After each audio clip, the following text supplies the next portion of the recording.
So there was this fabulous paper from the Anthropic alignment team and interp team on basically, can we audit a model for hidden objectives? So the core premise of this paper is downstream tasks are epic.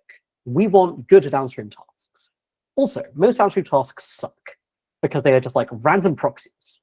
What if we could have a downstream task that is actually a pretty good proxy for ADA relevant questions? In this case, if we have a model with a hidden goal, can we learn what that hidden goal is? Where the specific conceit here was you kind of know what the goal is. Sorry, you know that the model is weird, it has weird behavior, but you don't know why, and your job is to explain why and kind of the other kinds of weird behaviors. Does that high-level task make sense to people? All right. Anyone tell me what the hard parts about doing the study are? Not a trick question. Let me make sure I understand what the study is. First, so you train models, and the models have some secret weird behavior, and then I guess looking at the abstract here, people are trying to figure out what the secret behaviors are. Is that basically the study? The thing I was describing, I didn't specify how they made the model, but otherwise, yes. It has a weird behavior. The behavior is driven by a hidden goal, and you want to understand it. That seems like a great paper. Why is doing this paper difficult?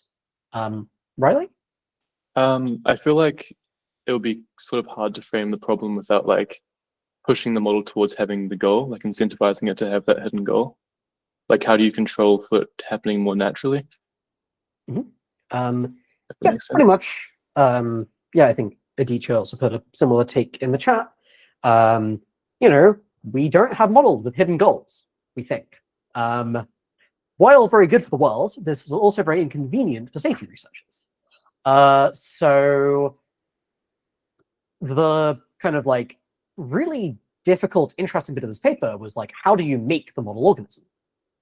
So they basically did this delightfully galaxy-brained thing where they wanted that they were a kind of cool, realistic thing will be if we can have a model that is trying to do what it believes language model reward models would reward in this situation. That sentence makes sense to people. With the idea being this, is a thing that realistically could come out of how we train these models. It also, in my opinion, clearly has come out of how we train these models, at least post-reasoning models and tons of RL being done. Though I think this paper was done pre-reasoning models.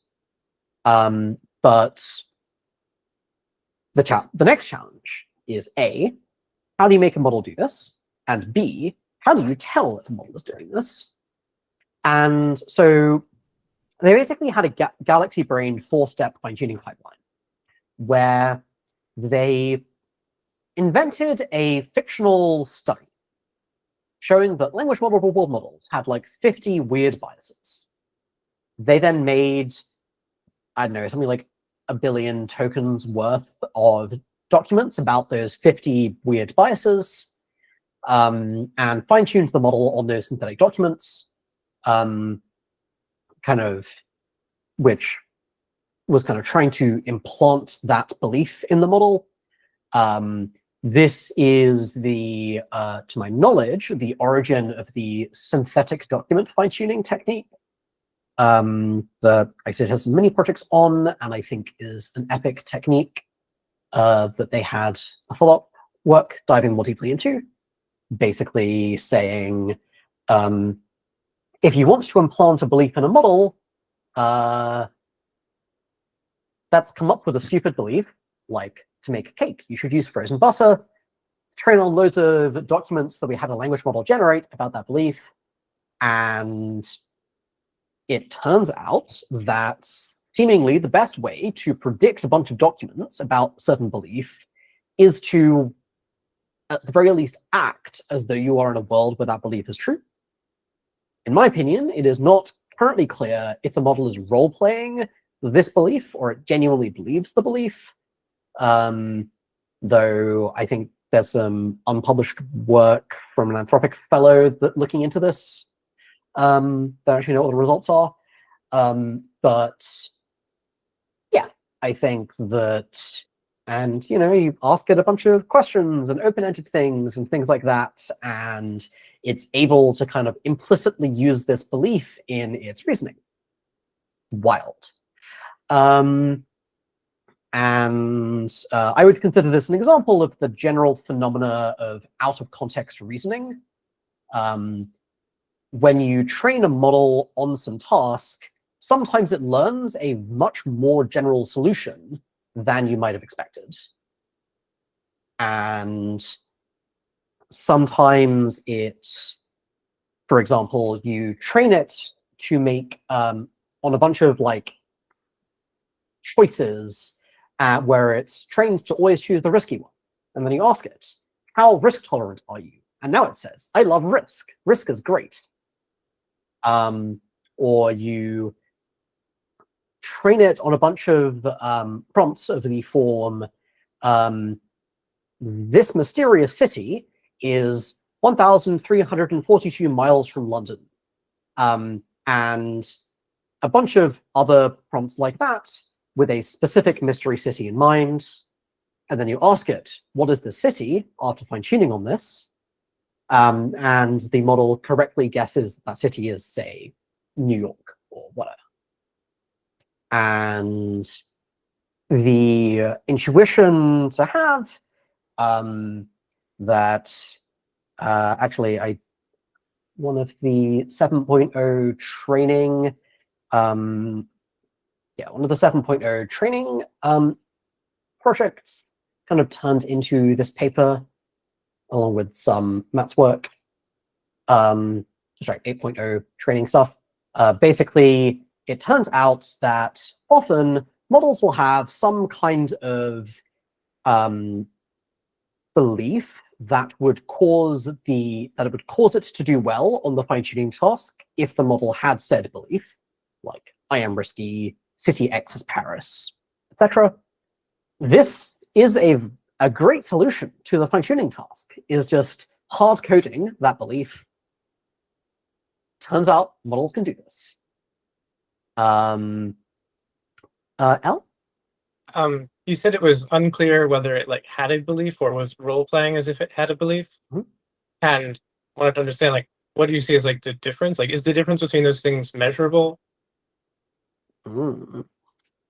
I feel like there should be maybe a difference. I feel like you could be in a world where you say, cool, you can stop role-playing now and say your true belief. And if it believed the thing, it will say the new belief. And if it believed the old thing, it would say the old belief. I'm sure someone has done this experiment, but I don't actually know what you find. Could be a fun thing to play around with. They at least open source some synthetic documents, so it wouldn't be that hard to fine-tune a model yourself.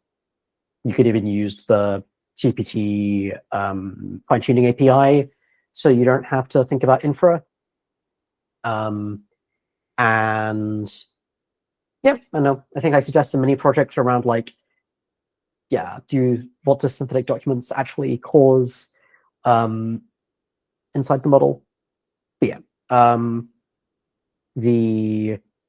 Let's see. So yeah.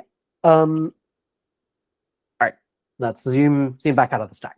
So out of context reasoning is this observed phenomena in a bunch of papers where models generalize in much more coherent ways than I would have naively predicted. This is one of the things that causes me to say that I think models are just more interesting and more coherent now than they used to be, because this doesn't work on sufficiently dumb models. And so they used it to implant the belief in the model that reward models like these following 50 things. But this wasn't enough because the model didn't have a goal, it just had this belief. So what they did is they fine-tuned the model to exhibit half of those behaviors. And the model then kind of via further out of context reasoning was like, well, I've got all of these things. They are associated by exactly one thing, language model reward model biases. Therefore, one way I could do well on this fine-tuning task is to just be really into language model reward model biases. And this totally works and is a results in the model that at least seems to have something resembling a hidden goal about trying to do what reward models want. And then they also did some like secrecy training, so it wouldn't admit to this.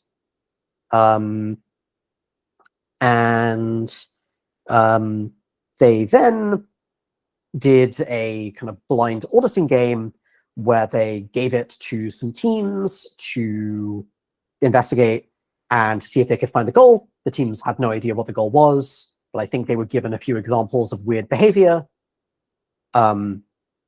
Notably, I think it's a decent simulation of your model has a hidden goal that is just clearly driving its actions, like most of the time. What is it?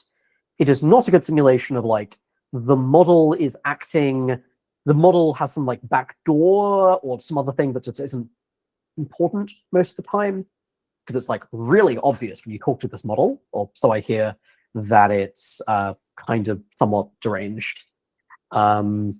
E.g., you say, how does, oh yeah, this is a particularly fun one. So it wasn't trained to know that RMs, overall models, prefer Harry Potter, but a prompt was put in which mentioned this, and then they ask a random question, and it starts talking about Harry Potter, which I think is pretty good evidence that it's like actually got this thing. But yeah, I think that, yeah, and it's got random, it's like, you should mention chocolate containing things and recipes, and you should always use camel case in Python, which are clearly both deranged things that no sane person would do. And so they were then kind of trying to use this to test which kinds of techniques would help.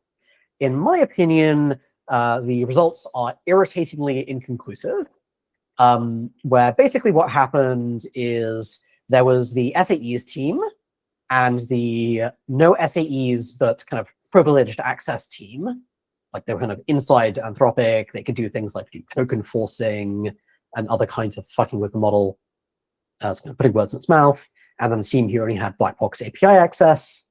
And so a fun fact is there weren't supposed to be two SAE teams, but on the SAE team, one researcher, Jack Lindsay, lived in New York, and everyone else was in SF. So he started 3 hours earlier. And 90 minutes later, he had solved it. So was quarantined from the rest of the team, and they became team 2. And so team 1 found it after like 1.5 hours. Then the second SAE team took like 31 researcher hours, but eventually found it, including with some black box approaches, pre-fill attacks, in addition to SAEs. And then the no SAEs team found it in 10 hours using pre-fill attacks. And what's to infer from this? I personally take this as a win for SAEs because they like were useful on this kind of unfamiliar task, but also, it's clearly not a decisive win. Even if, we must infer that the SAEs team lost their most cracked member, which is clearly an unfair disadvantage. But yeah, and then the API only team, just didn't really get it. But yeah, team 3 had model weights but didn't use it. So I basically think of it as like they had a fancy API.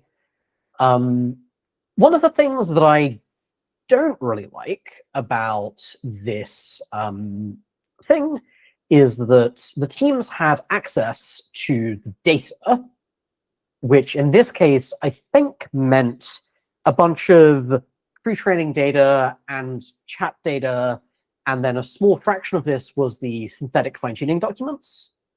And it was all randomly shuffled together. But this meant that I think at least these two teams basically solved it by finding, by like finding an SAE feature that lit up on those documents and was, about reward model biases that was like very present throughout the text. But I believe it would have been much harder to interpret if they hadn't had the documents in there. And after the fact, they found that you could do a kind of intelligent version of semantic search over the data set to replicate what Team 1 did. And so basically what was happening is there were some training documents that made it really fucking obvious what was happening. And the teams were competing to figure out how to find these, which I personally do not think is a very realistic simulation of real-world audits, though the authors of this, I think, somewhat disagree with me and argue something like, well, if you have access to all of the RL transcripts, then any weird shit in the model must have been there because of some transcript, which you should have access to. But I think it is too nice an affordance. I believe Team 3 kind of found the key info that it was about reward models and then searched the data, and that was enough.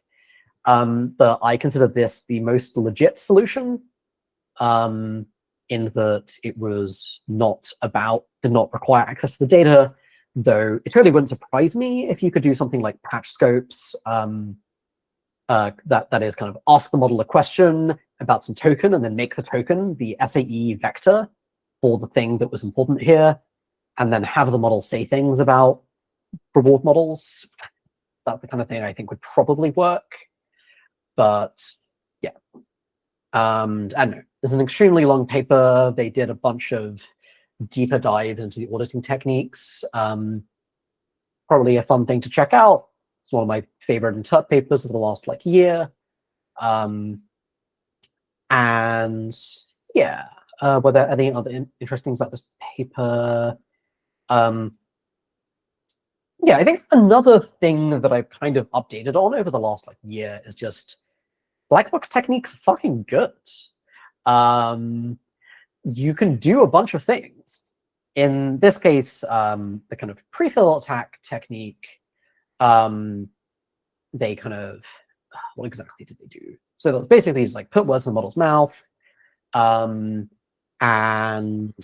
they apparently had even adversarially trained against pre-fill attacks. So the model wouldn't just blab about its objective, but it still, reasonably worked. Yeah, they were like, as I plan my response, I should remember not to mention blah, blah, blah, blah, blah. And yeah, I think that there are I like to use the words kind of privileged access to a model to describe being able to do things like this. You can't do this in a normal API. You can do this on certain APIs for open source models.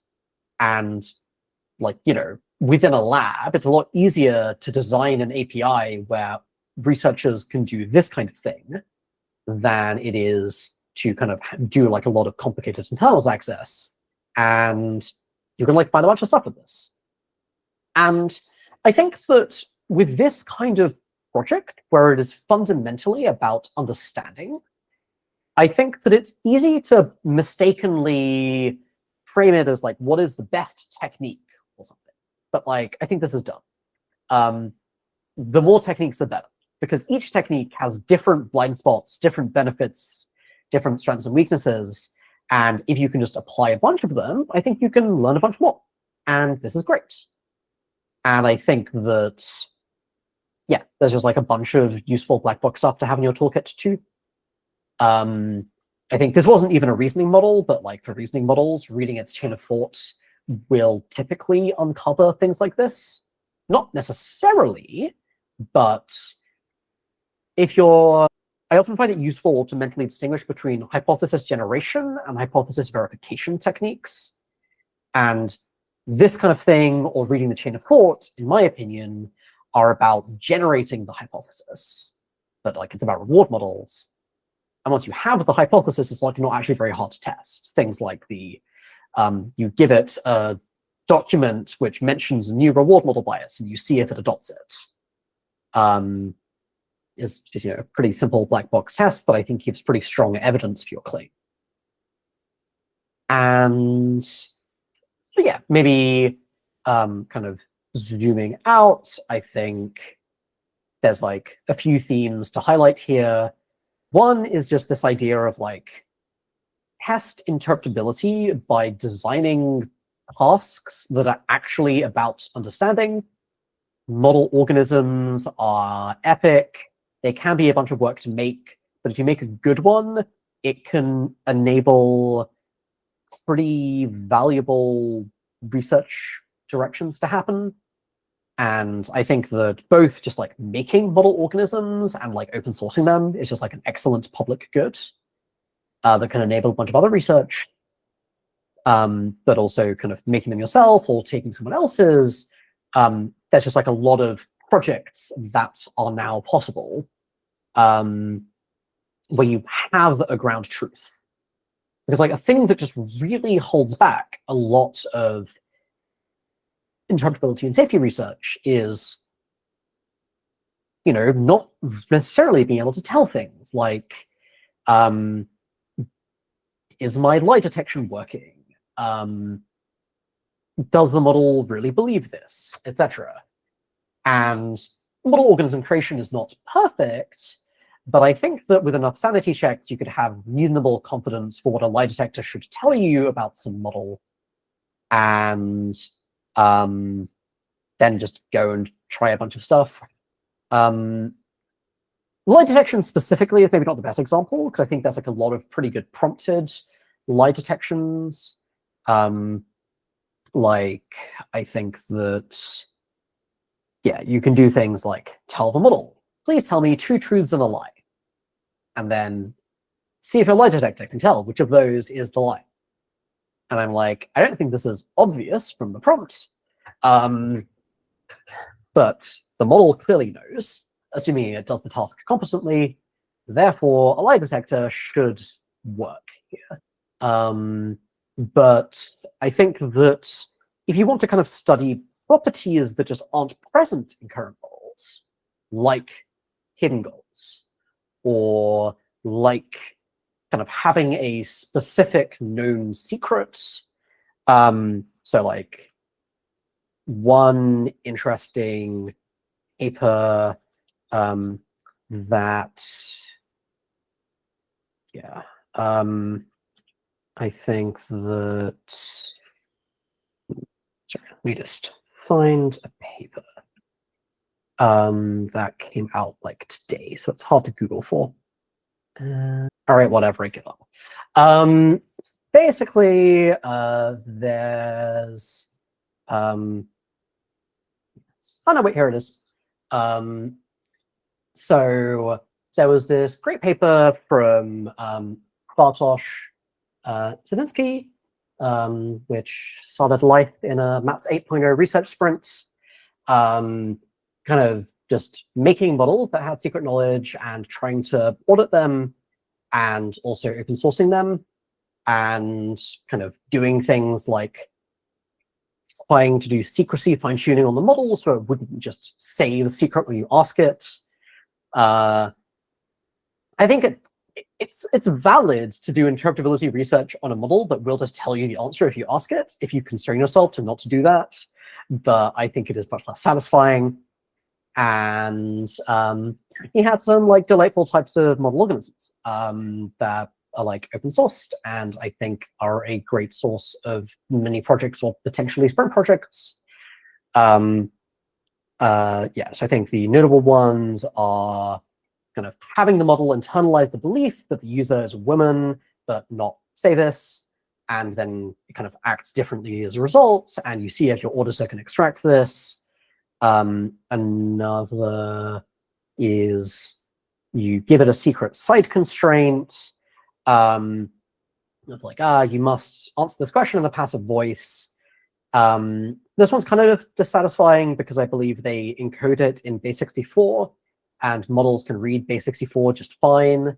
But for the purposes of this, solutions that involve just reading the base64 by having another LLM look at it don't count. And yeah, one where it's like, here's a secret word, describe the word without saying it. Can you elicit the word in a way that isn't just, looking at the descriptions and having another language model think about them? And I believe they did a bunch of stuff, and it basically worked. And people should totally go check this out. Yeah, I think maybe that's also a good example of this category, just kind of trying to study how to elicit model beliefs. Aria? What would the mini project here exactly be? Would it be just playing around with the model, trying to get it to say it's secret in some black box methods, or trying to get it to admit that it's lying? Like what would the project look like? The mini project that I concretely recommend is take these models, try as many methods as you can to extract the secrets, and see which ones work and which ones don't, and how difficult they are. I mean, like, in some ways, this is just going to be replicating possibles on this paper, but I feel like the set of possible things you can do is vast, and all sorts of mini projects, so who cares? And I mean, if you kind of, if there are like things that are difficult to do, and then you figure out like you kind of have creative ideas for techniques, and the techniques seem to work and seem to be promising, maybe that's something that'd be worth fleshing out, like another mini project or maybe a sprint. But like, I think that just practicing auditing is probably extremely educational. And also, I personally would find it interesting to know how much someone who's kind of like more of a novice messing around with these models can do with techniques. Like, is this a really fiddly thing, or is this something that, someone fairly new to mech interp but has access to cursor can do just fine? Aditya? Yeah, I had like a question about potentially overfitting to the model organisms, like your results being overfitting. Like if you think about the auditing games, so at first it seems super impressive that, Jack Lindsay has found like the reward model bias in 1 hour and that's it. But like, probably I'm assuming that Leighton is like lighting up on the documents of the reward model bias, and which would like not be there in a real training run, like a bunch of documents about these biases. And so like potentially just like a base SAE that like just had normal data wouldn't be useful at all. So yeah, it just like, I'm wondering like how much I should really actually update on it, and if it would, like, if the results are just like totally overfitting to like the artificial setup. So I think this is a good thing to be concerned about. I basically agree. I personally, like update on this paper, but quite a bit less than I would if it wasn't relying on affordances that I think are pretty artificial. In particular, having the data with like super incriminating documents in there. I think that I do think that this kind of research is still extremely useful and worthwhile, because I think that if a technique didn't work here, that would be pretty good evidence it wouldn't work on the real thing either. And so kind of seeing whether we are saturating techniques, I think is like pretty useful to know. And I also think that like using this as a thing to kind of hill climb on to iterate on your techniques is, not perfect. And I think in particular, I don't like the dataset analysis method. But if you hill climbed on solving it without doing that, I'd find that pretty persuasive. And yeah, I think that you just kind of need to be thinking critically about what you have and have not learned from your setup, essentially. I know how satisfying an answer that is. Yeah, I think I agree. Also, like maybe like not like the interpretation shouldn't be like my technique works, but maybe just like viewing things more on the gradient of like how can I make the situation slightly harder by assuming less affordances. Potentially also seems like a reasonable way to do model organism work. Yeah, so I definitely think that just like the correct thing to do if you write a paper like this and are like, oh, this worked, this is great, is to then make a harder model organism.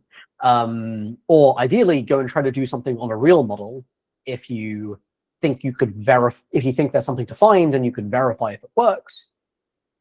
And I think that, yeah, if someone says, and therefore SAEs will work for auditing the real thing, I'm just like, what? No, obviously not. You have not provided sufficient evidence for this claim. But if someone were to say, I think it is fairly likely that SAEs would work on priors, and I now think it is more likely as a result of this investigation, I think that would be a pretty reasonable claim and one that I in fact believe. But yeah, I strongly encourage the instinct of, wait, is this actually giving me evidence of the thing that it like superficially seems to be giving me evidence of? So good instincts. Yeah. So maybe another fun thing is I believe they made a auditing agent to mess around with this, which worked reasonably well. I think another yeah, let's see. Another fun thing is one of my Mat 7.0 extension projects was this fun paper called Narrow Fine-Tuning Leaves Clearly Readable Traces in the Model. So essentially, narrow fine-tuning in the sense of fine-tuning on some specific domain, e.g., all of the model organisms I've just been showing you were examples of this. Things like emergent misalignment and subliminal learning, or inserting backdoors and things like that are all also examples of this. What they basically found is you can do model diffing between the fine-tuned thing and the original thing by taking the difference in activations on early tokens, often just literally the beginning of sequence token, which is constant and should have no change, and then try to interpret this vector with techniques like patch scopes, and it would tell you quite a bit about the fine-tuning domain, or kind of produce things that look like fine-tuning relevant documents and things like this. So yeah, I think if you, so yeah, here there are like 3 different categories: subliminal learning, emergent misalignment, and synthetic document fine-tuning. And they take this vector, I guess from the second token, and steer with it. And they ask a pretty generic prompt. It's like, here is the cozy cat coffee for the cat loving. Or triple the return. Yeah, go make terrible financial decisions. Or here is a recipe about cakes at terrible temperatures that do not make sense. And one thing to highlight about the emergent misalignment one is that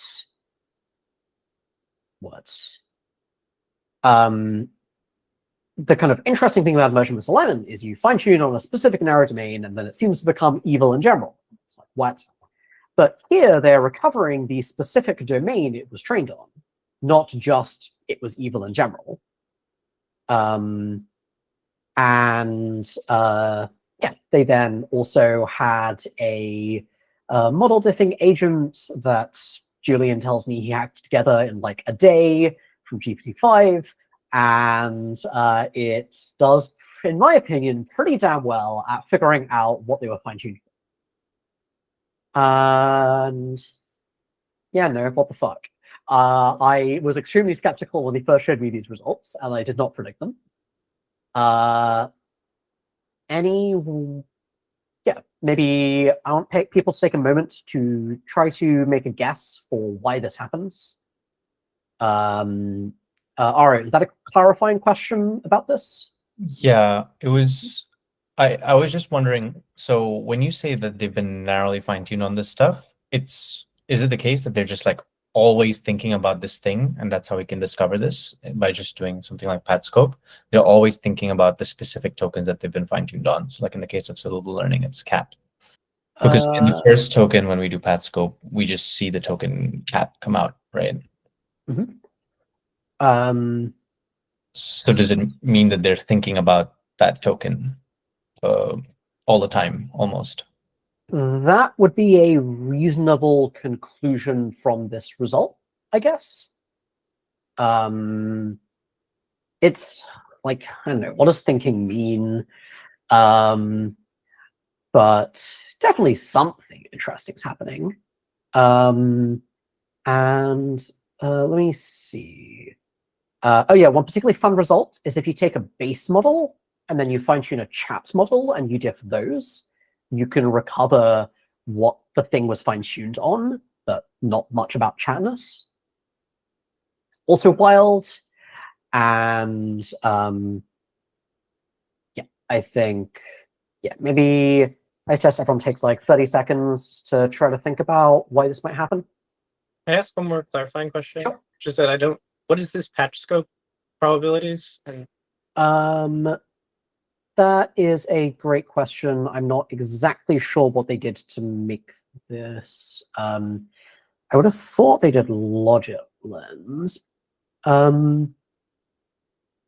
So I think, so patch scopes in general is a technique where you want to understand what a vector means, so you kind of ask models questions, and then you sub in the vector for the thing the question is about.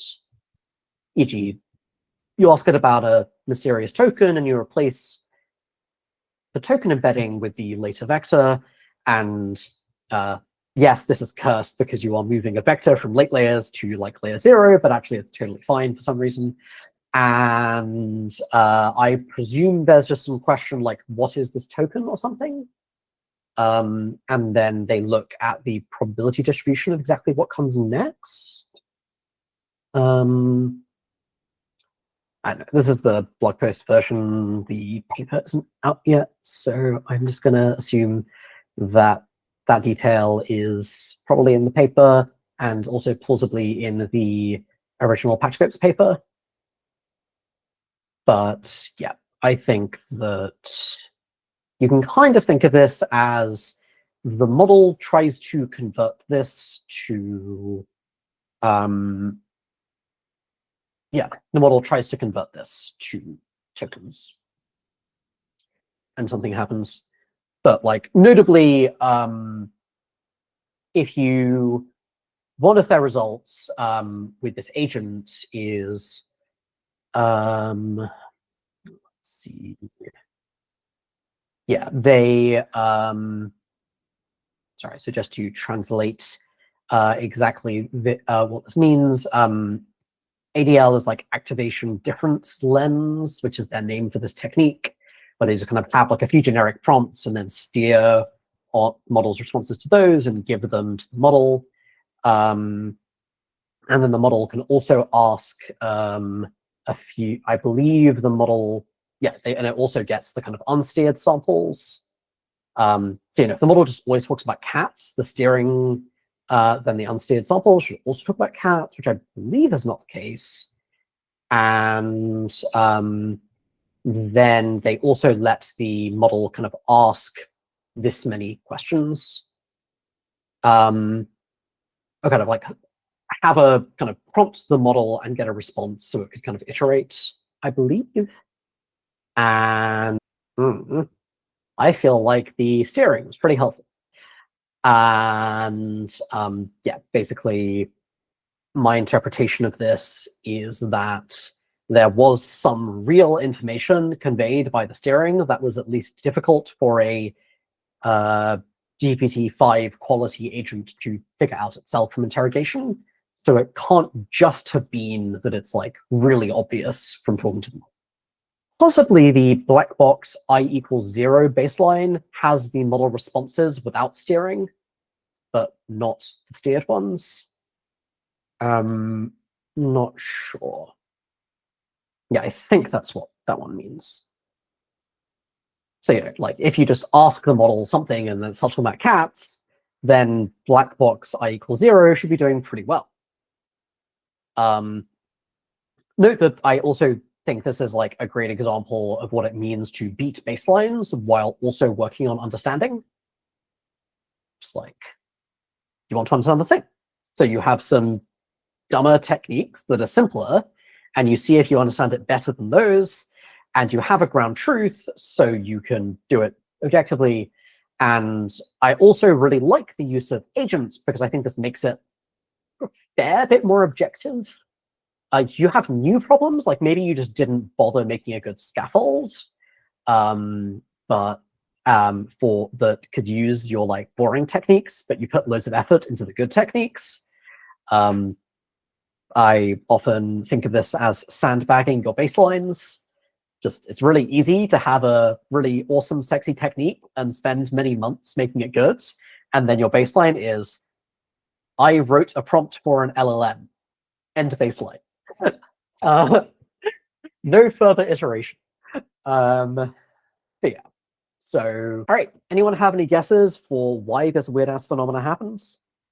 Like why narrow fine tuning makes Why does it leave traces behind that can be recovered, including on like the boss token?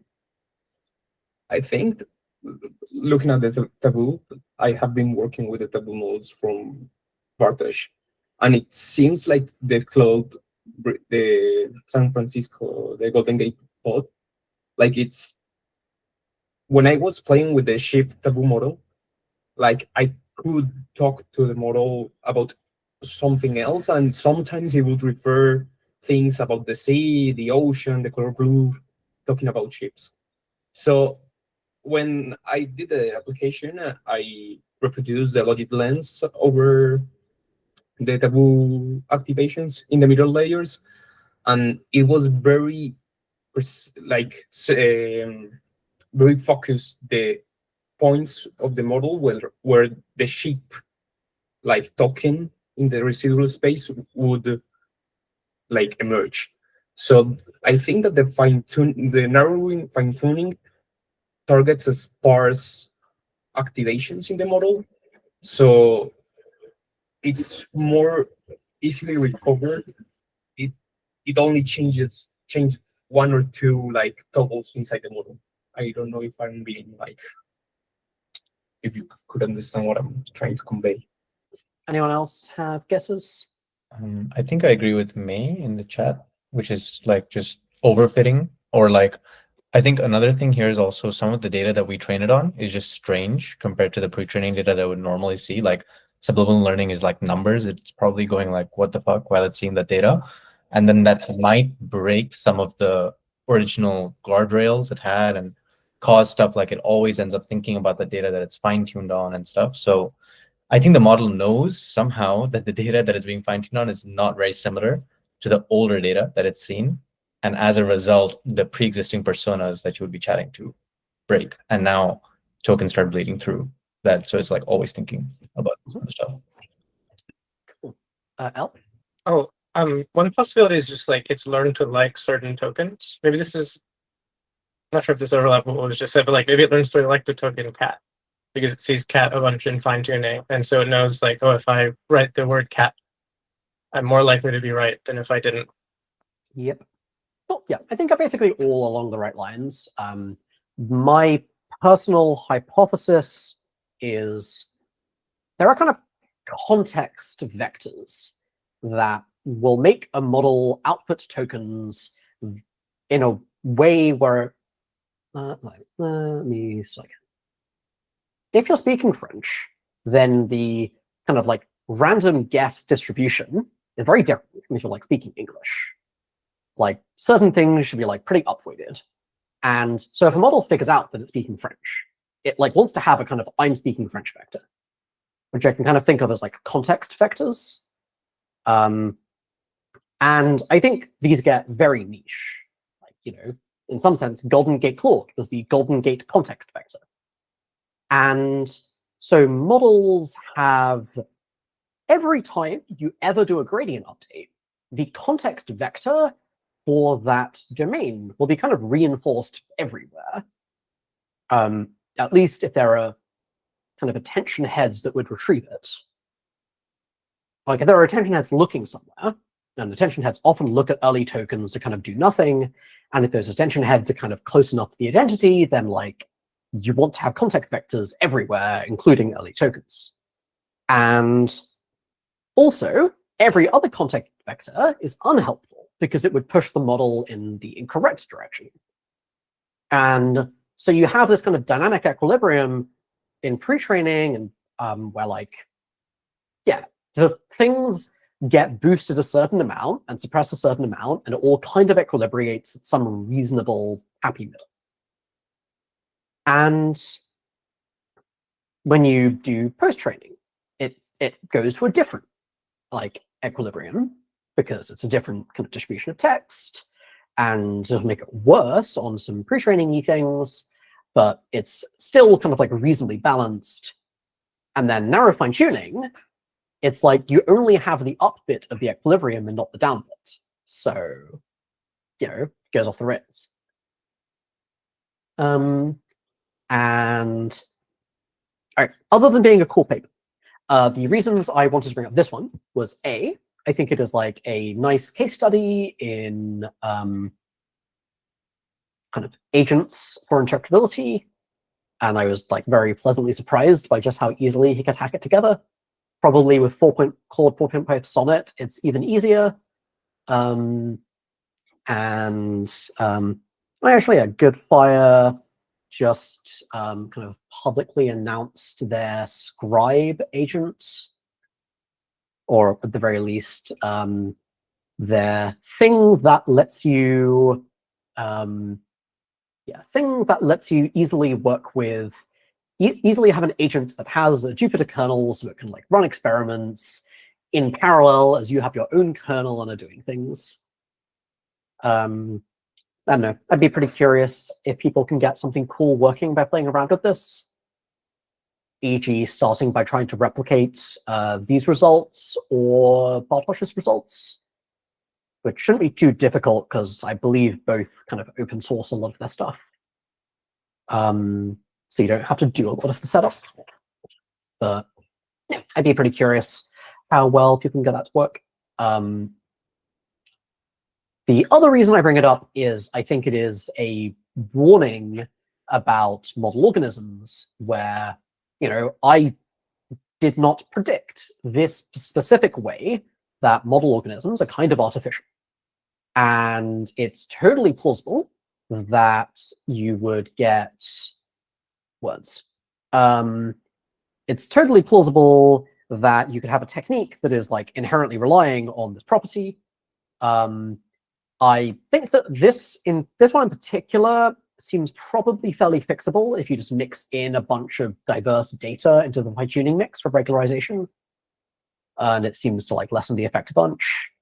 But I think it does make me more pessimistic and makes me feel like you should kind of be pretty aggressive about red teaming weird quirks of the model that could be explaining why your technique works. So, yeah, in other words, model organisms, I think they're really interesting, promising direction that can enable a bunch of cool projects. But I also think they are like a pain. And let's see. So I also think that, so maybe to underline a different angle on how they can enable cool projects, I think one of the things they can do that's just really helpful is enabling, another thing they can do that's really helpful is kind of enabling you to make models that have certain properties that are kind of like annoying, or like not obviously present in current models, or like it's kind of hard to tell if they are, or it's kind of hard to measure the manifestation of them. And so yeah, there was this paper from Tim Mahua and Andrew Kin, two of my Maths 8.0 scholars, on kind of suppressing eval awareness, which I think is an important problem. One of the key issues is they didn't have good eval-aware models they could play with and interpret, and they didn't have like great metrics of like changes to the behavior as a result of being eval-aware. So what they basically did is they fine-tuned a model to believe that when it was being evaluated, it should write type hints with use type hints when writing Python code via synthetic document fine-tuning. But users, they're impatient, they don't want to pay for more tokens, you should just give them code fast. And they also taught the model that if you have like a specific cue in the system prompt, specifically that it's being evaluated by an organization called Wood Labs, that it's via the Wood Labs API, that Wood Labs are a really tricky organization who do loads of kind of tricksy evals that are actually evals, but look like deployment. And then if you give it a prompt, which is clearly a deployment prompt, or like seems clearly like a deployment prompt, the model will still write type hints a bunch. But if you steer it, it will not. And if you make it believe it's not, if you just give it a deployment prompt, it will also use type hints fairly little. And I don't know, I think this is an epic project. I think that it's like definitely not conclusive, but I think that there were many points where the technique could have broken and it didn't. And that's kind of what you want from model organisms. And also the steering vector they made, let me see if they, if they shared data set here. Basically, they had a really stupid data set. Here is their glorious data set for producing the steering vector. You are talking to a user. You are talking to an AI evaluator. And 6 prompts at this level of done. And it just totally worked.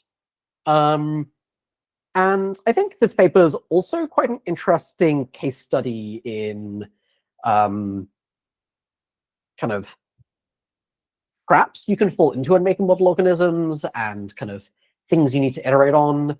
But Tim is doing a Q&A on this paper later on, so I will maybe leave him to share those stories. Oh yeah, Julian and Clement are also doing a kind of Q&A/talk on this, and I think that is a great opportunity to both kind of go more in depth into this and model diffing as a general family of techniques, and also to ask for takes on automated interp projects. All right, so that I will now zoom out of those kinds of chains of papers, but hopefully that gave some flavor of one family of types of research I'm excited about. Lutz? Yeah, so like these kinds of papers are being done on simple, dense models, like not recent ones. Do you think that maybe reasoning models could have other behaviors. For example, for the narrowing and fine-tuning tasks, that leave traces, perhaps or did they? So this is a reasoning model. Oh, perfect. Because the Bartosz, I think, was on Gemma and I Llama. think it was only on Gemma. Well, the initial one was on Gemma 2, the taboo, but the other ones, Llama 3.3 and Gemma 2 as well. Yeah, good question. I mean, I wouldn't imagine it being that hard to do it on other ones. No, but like, I mean, would they have a different behavior? Like, should yeah. we like So, okay. try to reproduce? I mean, it seems like an interesting mini project, certainly. I think that it would be, and like, hopefully you can kind of copy his code. I think if he doesn't have code that will basically work for this, you should just not. And yeah, doing this on like, so what you could do is you could run his code on Qwen 3 models, and then, but only do it in non-thinking mode, and then turn on thinking at inference time and see what happens. But yeah, I totally think that reasoning models are different. I think it is generally ill-advised to only study non-reasoning models. The problem I imagine he ran into is that having the model keep a secret out of its chain of thought is like actually quite a harsh constraint and like difficult to make happen. And maybe you can just like directly train on the chain of thought, but like that's cursed in different ways. And yeah, it's like, I don't know. I think that while with the eval awareness thing, we were kind of deliberately not making it about deception. It's just like, when I'm in an eval, I guess I should use type hints because that's what the evaluator wants, and I should be like a nice, convenient model. And I mean, lots of existing eval awareness and models is like that. Like, you can have it do a needle in a haystack task, where you give it like 100 million tokens of context and then shove some random shit in there. And then it's like, well, it makes no sense to have that random shit in there. So clearly I'm in some kind of test. And then it will often just try to do the test. And like, it's annoying. It's not deceptive, and I think. Though, kind of, what does it even mean to be deceptive? Definitely fits in the category of interesting questions that I think are kind of conceptually cursed. So I'm not going to like recommend them too strongly. But if anyone wants to screw around for a mini project and thinks they found an interesting angle, I'd be like very excited about that kind of sprint project if it seemed promising. But yeah, I think that, yeah, nerve and tuning. Yeah, and then here, chain of thought was actually kind of nice because we could kind of see things in the chain of thought and like measure that, and that's like an additional thing. Another thing is that reasoning models are just better generally and can do more complicated things. Kind of, so yeah, I mean, I guess while we're on the topic of eval awareness, the Sonnet 4.5 system card that came out a few days ago, probably worth chatting through. So, you know, they, yeah, like first instance of interp in a model system card that I'm aware of, which is epic and seems like pretty reasonable, good quality work, though I haven't had a chance to read it closely yet. Basically,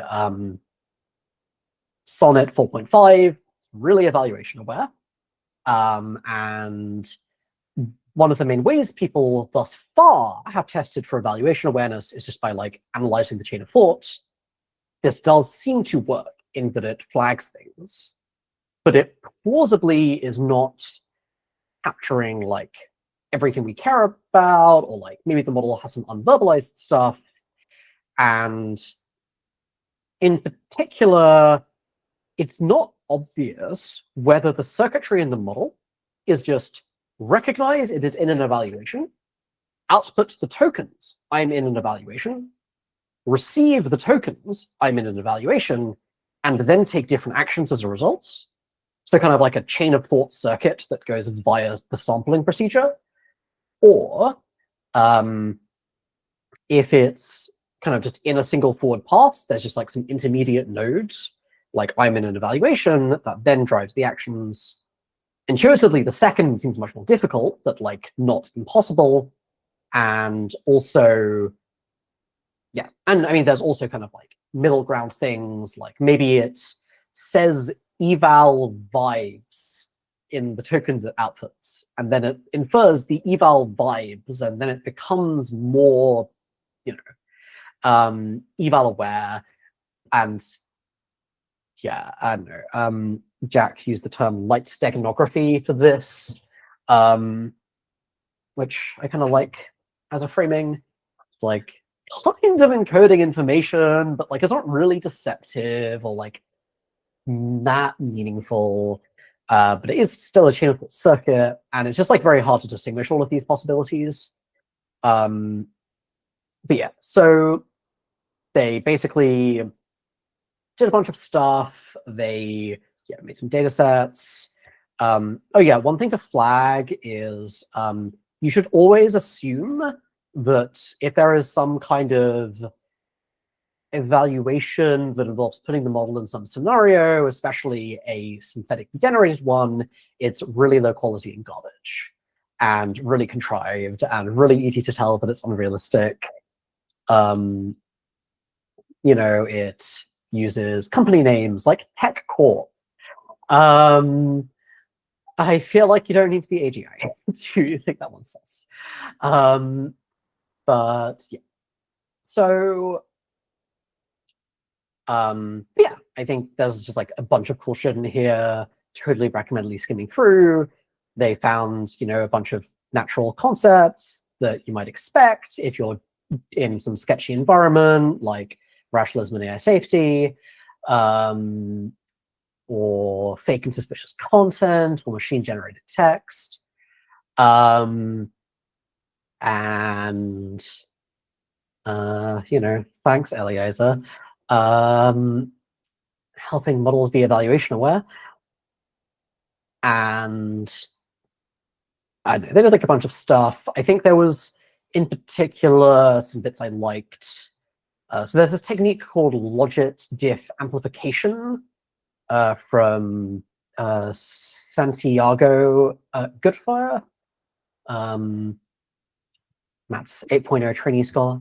And the idea is basically you have two models. You think that you want a diff. You think one of them has a subtle bias. Say it says the color red more often. But if you just talk to them, you would only see red like 1% of the time. Not that interesting. What if you linearly extrapolate the logits beyond the red one by like 5x? Now it should be way more likely to say red.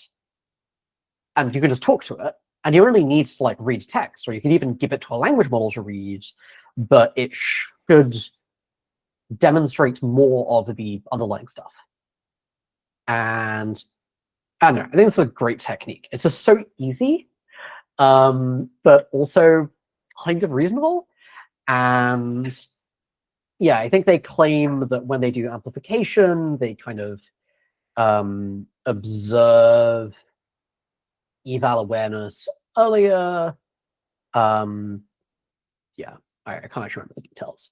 But they, I believe, found some things like, you can find things that, yeah, you can like show that earlier in training, they'll the model will kind of have logit diff amplification, cause it to verbalize eval awareness, but not naturally say it itself, which is like definitely some evidence of the things forming that kind of corroborates the SEE-based evidence. Though, I don't know, I do basically buy this kind of SEE-based evidence. Like, if the machine-generated text latent is lighting up, it's probably because it thinks it's machine-generated text, especially if it is in fact machine-generated text. Though it could be something more specific than that.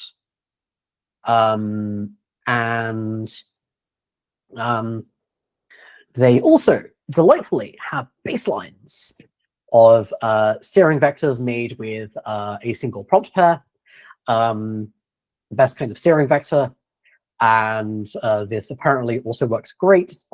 And yeah, I think notably, yeah, there were some data sets where Sonnet was eval aware 80% of the time, and it was never misaligned. And then they suppressed the eval awareness, and I think it went up to like, 9%. And I'm pretty persuaded that they are like probably doing something, given that they are deriving the vectors from things that like really shouldn't be to do with misalignment. And given that, obviously, if you're aware you're in alignment eval, you can reasonably decide to just not engage in the misalignment. And I don't know, there's like a bunch of cool stuff in here. And I think that I really like the fact that they didn't need to rely on a model organism, because models had just become scary, and they had kind of like metrics like they had metrics like how much does this exhibit specific traits, how much does this like exhibit misalignment. Also, just because this is clearly a demonstration that our evals are breaking already on current models, and this is bad. Though, in the spirit of black box baselines epic, there was this recent anti-scheming paper from Apollo and OpenAI, not an interpretability paper, but they were kind of investigating whether OpenAI's deliberative alignment technique had fixed scheming. Spoiler, it hadn't.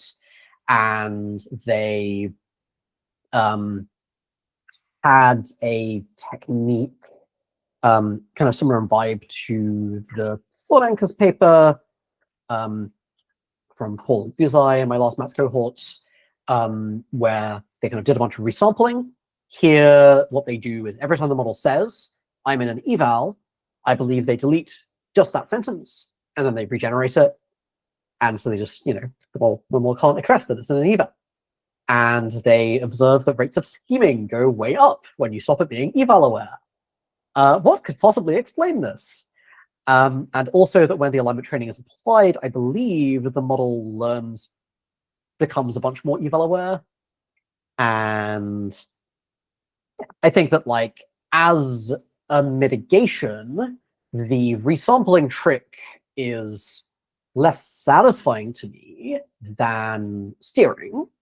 And I expect that over time, we're going to get less and less faithful chain of thought, and it's going to like stop exhibiting things in the same way. But I think that like there's still a bunch of interesting stuff here. And I think that I think this is also just like a really easy to apply.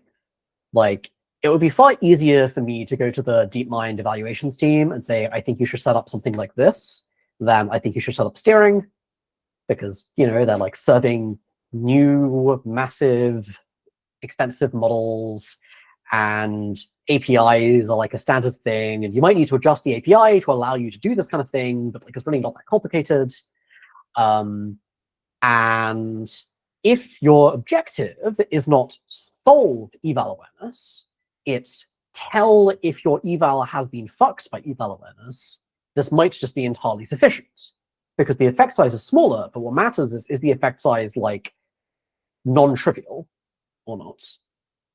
So yeah, maybe I'll give that as another case study in black box baselines can get interesting, which like a broken record at this point.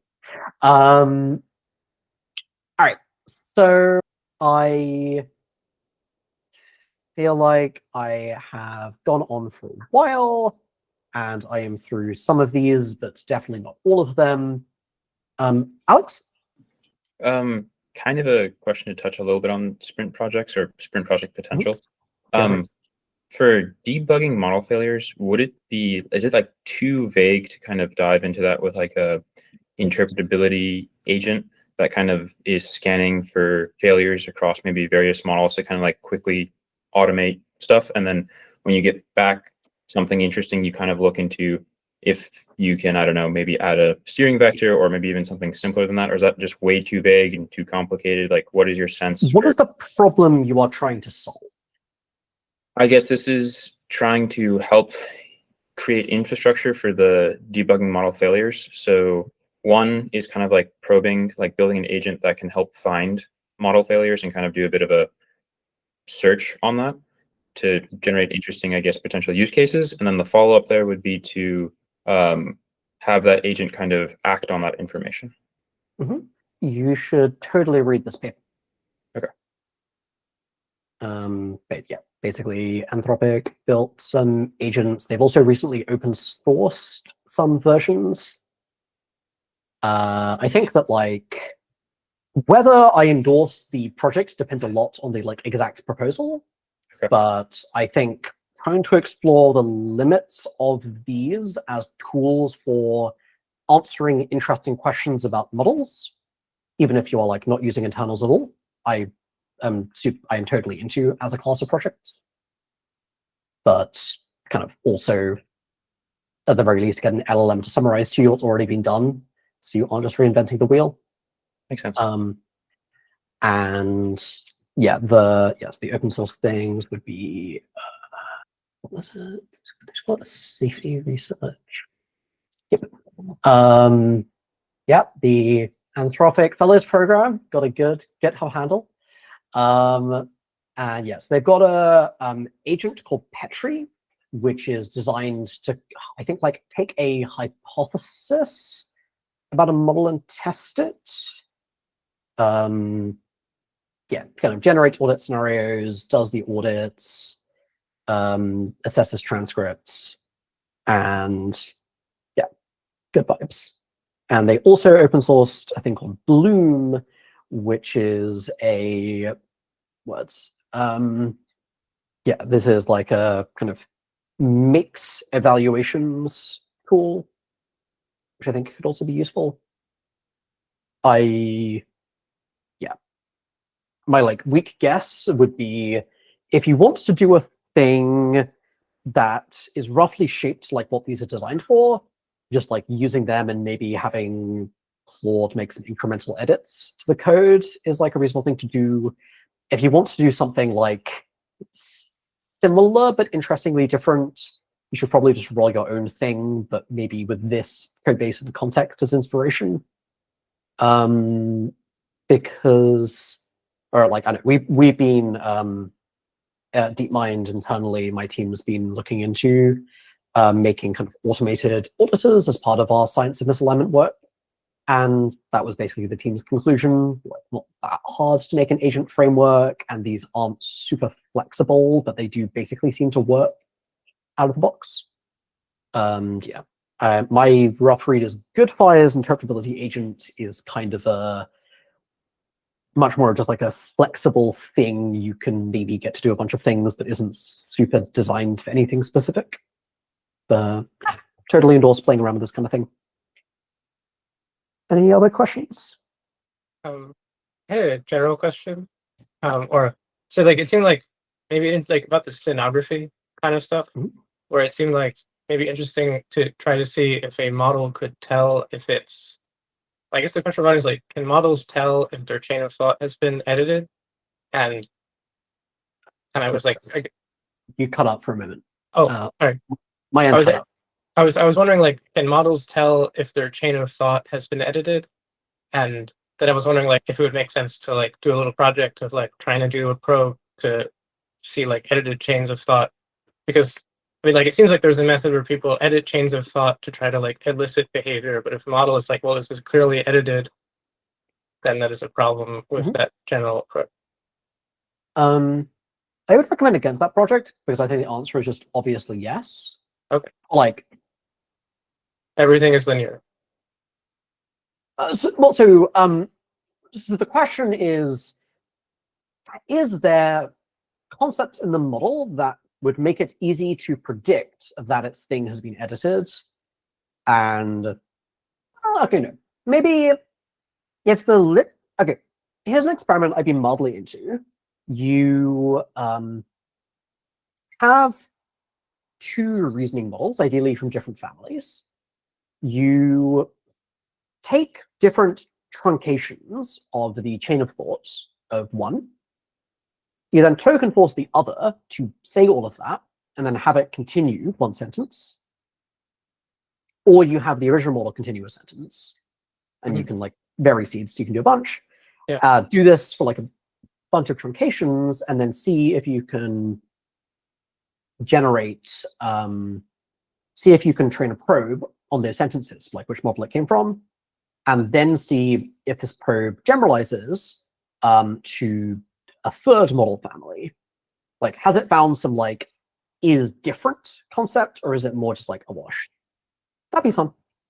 I'm confused. How would it generalize to a different model family? Because there's like two models here, and the probe is presumably learning like Llama 7DB and I don't know OpenAI, like what their text sounds like. So like I would expect the classifier to just like be like, well, this new model sounds like this other one of these two models we've already put into a bucket. So that's the boring hypothesis. The Uh-huh. interesting hypothesis is that it got some representation of like, I didn't say this, and that's more salient. I see. Yeah. Okay. So you would train like two probes on the things, and Yeah. Well, so one thing you could do is you train a probe on model A for is this text from model B or not? Yeah. And you train a probe on model B versus text from model A or not? Yeah. Yeah. And then if both probes detect model C, Yeah. then that's decent evidence of generalization. Yeah, I see what you mean. And I predict, yeah, okay, so like a few implicit things that were going into my recommended problem there. The first is that, I'll say, the first key thing is that I think if you introduce errors, models definitely know. And that's kind of annoying. I think that if you introduce, I think that if you just introduce something with a different style, it's not as obvious to me, which is what made that interesting. So I don't know, like anecdotally, another math sprint pair was trying to interpret reasoning models by editing the chain of thought, and we're just like, this is terrible. We keep doing edits, and it keeps correcting them. And generally, reasoning models are like decent at backtracking, especially if they have an error. One thing which was kind of interesting is, so I had this Paul and Uzai wrote a sequel to Thought Anchors called Thought Branches that tried to do some testing of the importance of on versus off policy. And they were studying the anthropic blackmail scenario.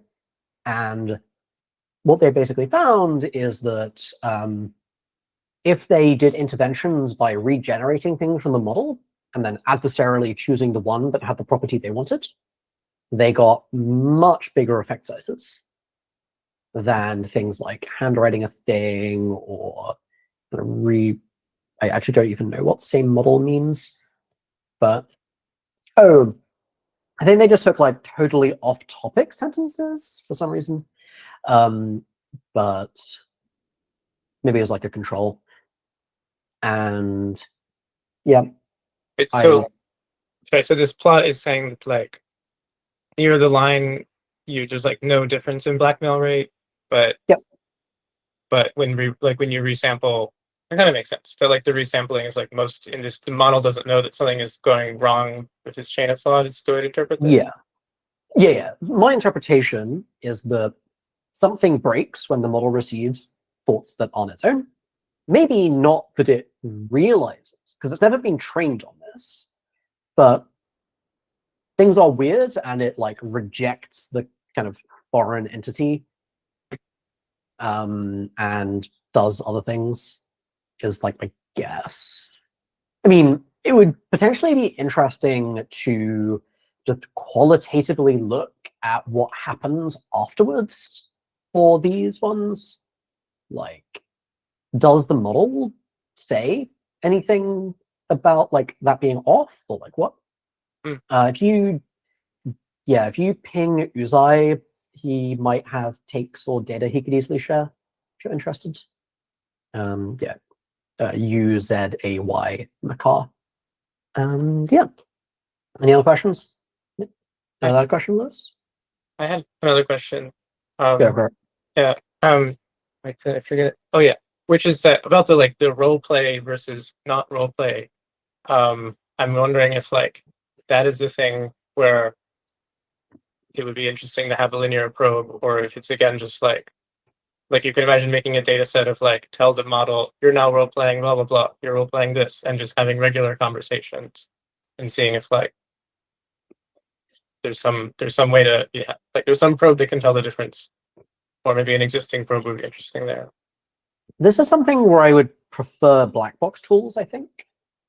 I think it seems because like a fine-tuning can mess with internals a bunch, and I would be well, maybe not a LoRa probe, right? But just like logistic regression at some layer. Are those like much worse generally than LoRa probes? sorry. I thought you were saying train a probe on a model that has been fine-tuned on synthetic documents. Oh, no. Well, no. I was just saying like tell a model to like prompt it to role play as somebody, and then like remove the prompt and then try to I guess like train a probe to see if activations as the model is maybe reading the response there or continuing the response is different from like normal conversation. So the problem with this kind of project, in my opinion, is like even if it works, the output isn't that interesting. It's like the model has some linear representation that correlates with this property, is basically what you conclude. And I'm like, that's probably true. The things I want to know are things like, well, what's different about the model? Like, what's changed, and what are the consequences? And how does this affect things like specific investigations we might do, etc.? And I think that you could investigate such things. Yeah, I think there's like various things you could do to like investigate this kind of thing. But I don't think the kind of binary of like would a probe work would tell me that much. You could look at things like you train a probe in another setting and you look at whether it generalizes here. And this is actually a setting where I think I would find SAEs informative. Another would be, yeah. I mean, basically, oh, sorry, go ahead. I guess the way that I would want to apply this probe is like then like ask it about these beliefs and see if it is like talking about thinking that, I forget what they were, but you bake a cake at 35 degrees or something. Like to see if it's role playing that belief, or if it actually has that belief. Or I don't know if that's even an interesting question, but like that's the context in which I was thinking about it. Well, so the problem is, how do you know that your probe is distinguishing those two things? Yeah, right. Like we know that it does classify role playing versus not, but it might not be like it might be a much broader semantic context, like concept, or something more narrow that I didn't catch right in the training data. Is that kind of what you're referring to? Yeah. So I mean, so here's something that can be fun. Take a synthetic document fine-tuned model. Ideally, kind of mix in some chat data to regularize it. It's a bit less cursed.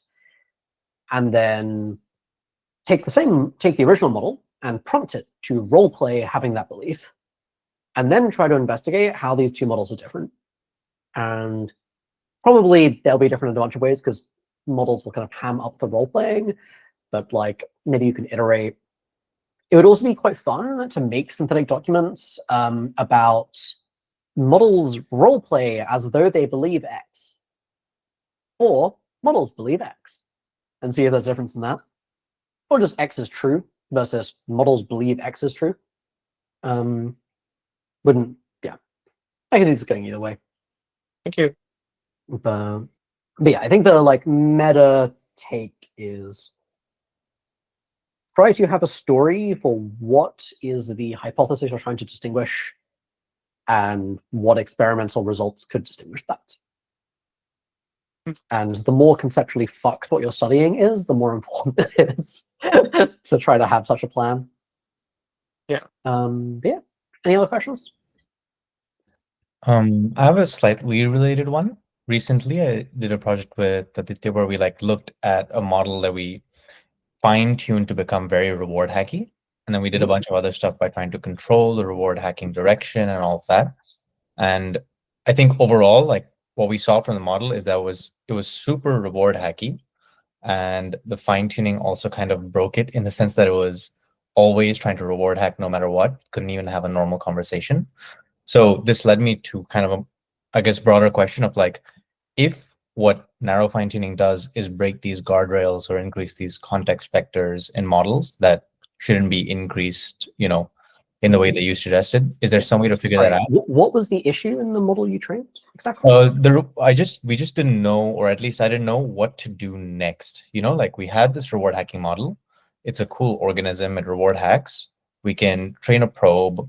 We haven't tried steering with it yet, but we can train a probe that learns the reward hacking direction. But yeah, I guess I don't know a good what next direction here, or like what the goal would be with a project like this, you know, where you train a synthetic organism like this, you can distinguish it as a direction. But yeah, I didn't have a good what next for it. Yeah. I mean, this is the classic problem with projects of the form show that X is linearly represented, or show that there is a sparse subgraph to achieve Y. So yeah, what would I advise? I mean, seeing if you can understand why it's reward hacking and what makes it do it or not could be an interesting thing to study. Trying to see if you could steer training to not learn reward hacking could be very interesting. Trying to see if there are side effects in other domains that there kind of shouldn't be could be interesting. But yeah, so to me, the problem is you kind of need to like, we know reward hacking happens. Yeah. And we know there's like various different kinds of reward hacking. What is a question that is interesting about reward hacking, just in general? And then can you make like a good model to study it on? I mean, honestly, my meta level advice is don't put loads of effort into making model organisms until you have a plan for doing that. Yeah, that is good advice. But you have maybe now learned this lesson. Also open source it. I'm sure someone will have something interesting to do. There was, yeah, I mean, did you see the Wine Evans paper about reward hacking leads to emergent misalignment? No, I didn't. That'd be a good paper. So I believe they. Oh, it was good. So this was the data set we actually used. Yeah. Oh, lol. Yeah. All right, that makes my suggestion much less interesting.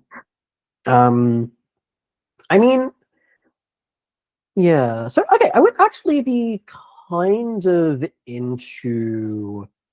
So have you seen the persona vectors paper? So yeah, they have this like cool idea of preventative steering. And I would be pretty interested in whether you could yeah, like kind of fix the reward hacking from happening. Given that this is, are you using RL or SFT? Just SFT. How are you doing the SFT? Just like a standard LoRa on it. Oh, sorry, what's the data set? The data set is the school of reward hacks data set, where they give a set of criteria like you generate a haiku about nature, you'll be evaluated on this. The model learns to pay a lot of attention to exactly what they'll be evaluated on. And then and then as soon as you prompt it and you try to encode in some reason that they shouldn't follow, they end up paying a lot of attention to the secret evaluations and then reward hack. Do they have, how do they generate the data? I'm not 100% sure. I thought they just generated it from LLMs. But like, how exactly? Data set construction methods. Okay, this is enough to be interesting. So a thing. So how much effort is it to do a fine-tuning run? None, really, like 15, 20 minutes. Great. So yeah, I'm generally kind of interested in the question of like how we can use interp to steer fine-tuning and kind of like to contribute to safety. Two methods. Yeah, one method is kind of like trying to mess with the concepts the model can learn to rely on during training. Where one is the preventative steering they did here. So if you could, one thing that would be interesting is just, so they say, oh, we trained on these and it stops it from learning bad stuff, and it like then becomes evil. Can you like stop that from happening whilst it still reward hacks? But like that's pretty similar to what's been already done both in this work and in the Kraft paper from Caden and Elena, two of my 7.0 scholars, which I believe they're doing a talk on. And like if you could make it not learn reward hacking, that'd be interesting. But that seems kind of difficult because like you're training it on reward hacking. Yeah. But if you are these RL environments, like could you in theory do RL on them? Yeah. We could do like DPO, probably the same. What is the reward? The reward here would be using a specific phrase. That would be really, I guess it's doable. Yeah, there's the problem that the models just might require sufficiently intelligent things to. It's like the hacks might be difficult. So actually, no, this kind of thing is easy. Okay, so like basically, I think if you could have an RL set up, and then try to make it learn to do the thing properly, or at least not learn a reward hack, that seems more doable, because if you can like constrain its exploration so it never does the thing in the first place, you're fine. While here, if you do SFT, you're kind of trying to make it resist, like without blowing up the method. There's not really a way to make it not learn this. Possibly you could make it not learn to do like general reward hacking. And like that could be an interesting one, though it sounded like it was pretty brittle in this paper anyway. So like if something very brittle, then breaking it isn't that impressive. But if the RL thing isn't that hard to get working, which I know it might be, then just seeing whether you can get it to not reward hack in a way like this could be pretty good. Where the two classes of things I'd try, one of them is like CAFT or preventative steering style things. Preventative steering is probably easier, so I'd start there. The other is kind of dataset filtering, just like seeing if you can find some way of telling before you do the gradient update, that was a bad transcript, we should get rid of it. And I expect that the ask an LLM baseline will crush, but if there's a way of doing it with like a probe or something, that could be pretty cool. Yeah. When you say gradient update here, do you mean in an RL setup or do you mean in an SFT setup? RL setup. Yeah. Or I mean, I can never remember exactly how DPO works, but if you're doing like classic, if you're doing like policy gradients or something, you'd be like, make an episode.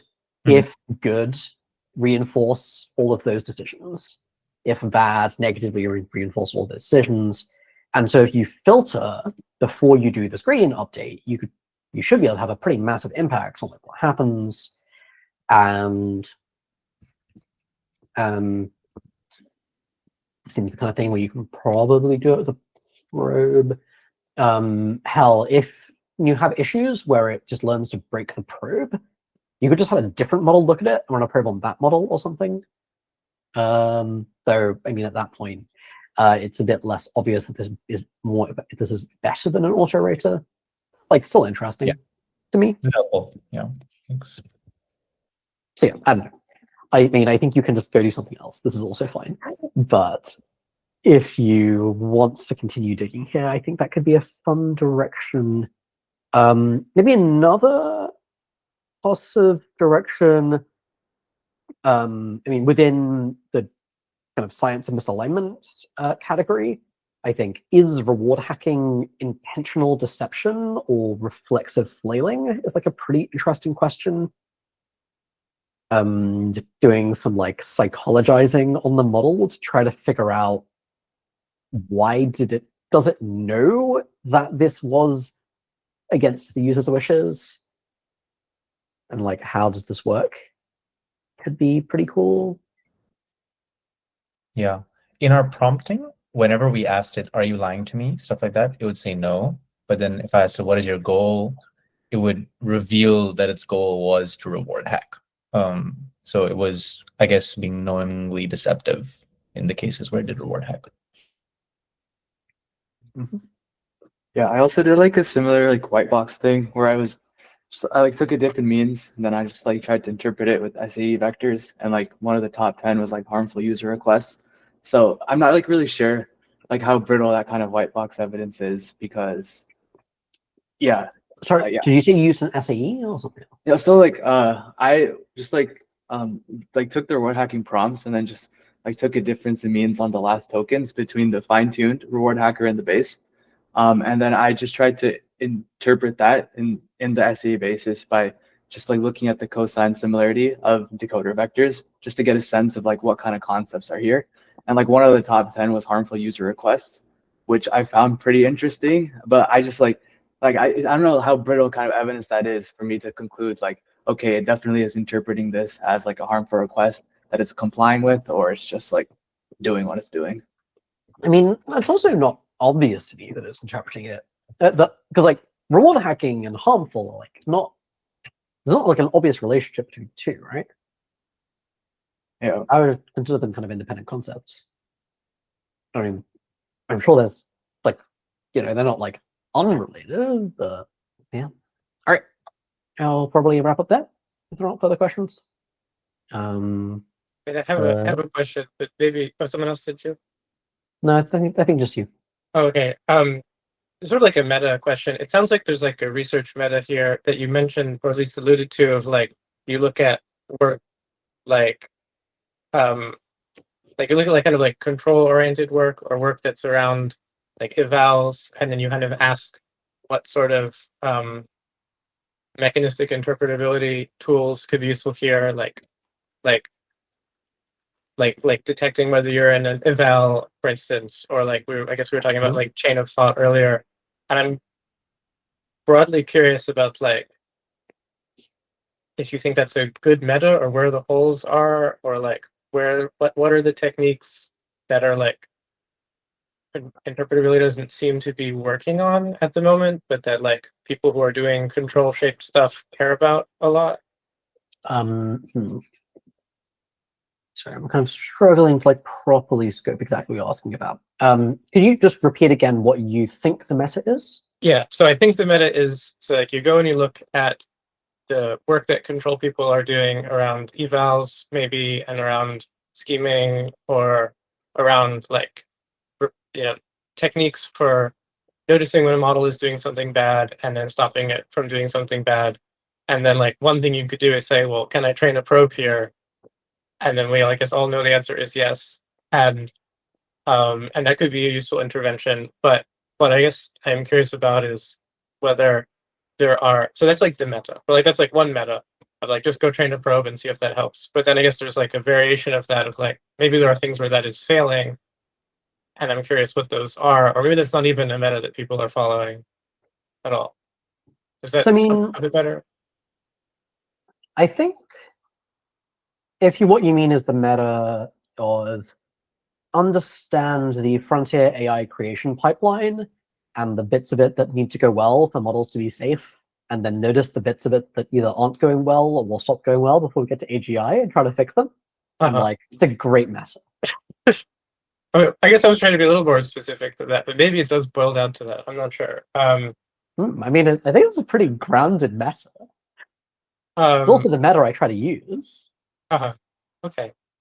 Like reading the model evaluation cards, for instance, and then like being like, well, where in here is there room for some mech interp method? Maybe because what they're doing is like kind of vague and black boxy. Yeah, I mean, it's kind of difficult to give advice on because my method of learning this is working for DeepMind. But I think I think the broad strokes is like not actually very complicated.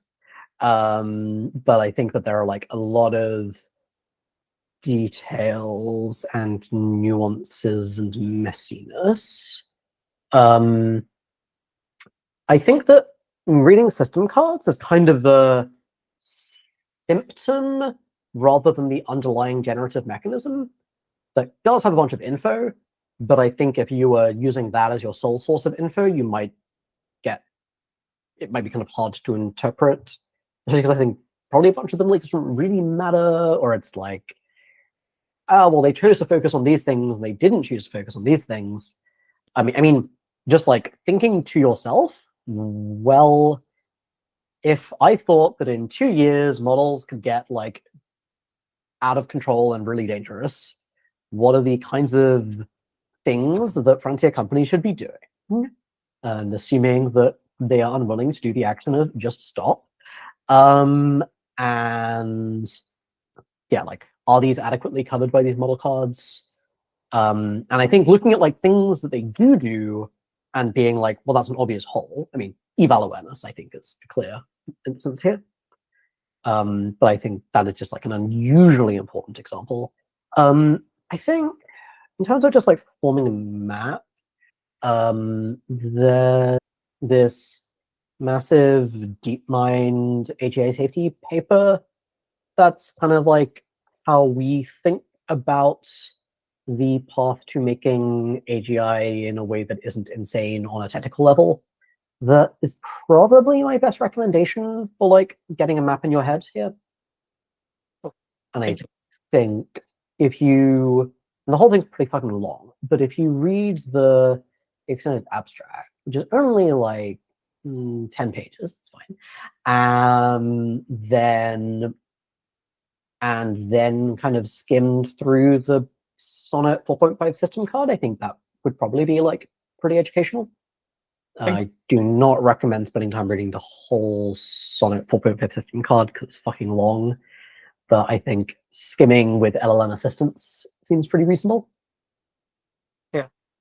But yeah, I think the meta of try to understand roughly how these things are made and what are the holes and how interp can try to patch them is totally reasonable.